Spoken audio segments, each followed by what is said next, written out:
We're here with Jane from Yalumba, and I've had the opportunity and the pleasure of meeting Jane over the years, many years. I won't say how many. I don't know how long you've been coming to Edmonton, but she is a global ambassador for the winery called Yalumba.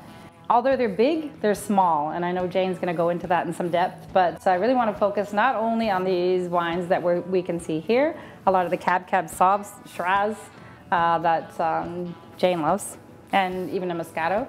But I really want to take some time, and what we're going to focus on today is some viognier. A lot of folks look at this and they go, oh, viognier.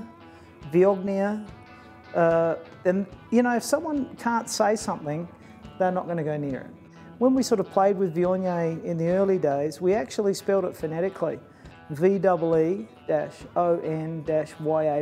and put it on t-shirts and menus and at the winery, at the wine room tasting lists, just to get people familiar with the word. Because once you can say viognier, everything else is pretty easy. We've been working with viognier since about 1988. We like to call it an exotic aromatic as a white wine. We're a family-owned winery at Yalumba. We celebrate our 170th birthday next year, started in 1849. And we got involved purely and simply because it's an exotic aromatic. We're in Australia, we're warm and humid most of the year, and our food is this gorgeous Mediterranean thing with a lot of seafood. We work with a tremendous restaurant, one of Gordon Ramsay's restaurants in London called Bread Street Kitchen. We got on really well with the sommelier brigade there. And we did a bit of a taste-off at 10 o'clock in the morning one day where the chef made a small version of everything on the menu, and we took in about a dozen of our wines and we just mixed and matched and played. And it turns out that one of the best matches for viognier is actually pork belly. So that was pretty cool. And that was very interesting. And we've done it several times where we've used it with pork belly and it just works beautifully. Also scallops and chorizo, that sort of combination that you see a lot more of, it works very well.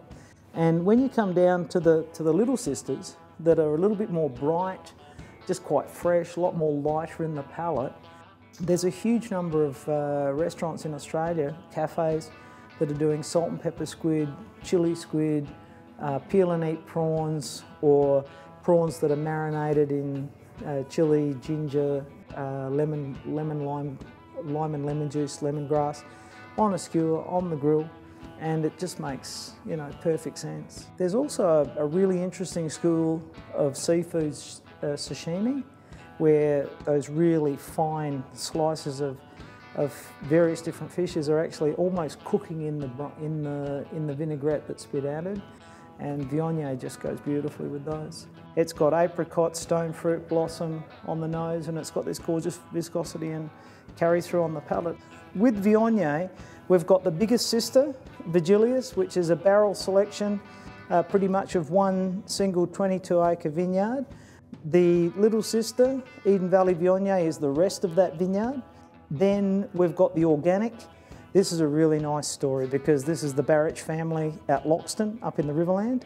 And then this is basically our Y series Viognier, which is anything that doesn't make the cut from Eden Valley, from that vineyard. And the rest of it is pretty much from Oxford Landing at about 7 tonnes to the acre. So this is very much equivalent to the Languedoc.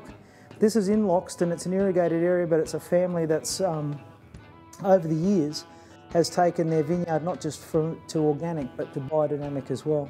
The reason why it works for us is because it is this exotic aromatic. You can chill it and it retains its core lift aromatically. It's a red wine drinker's white.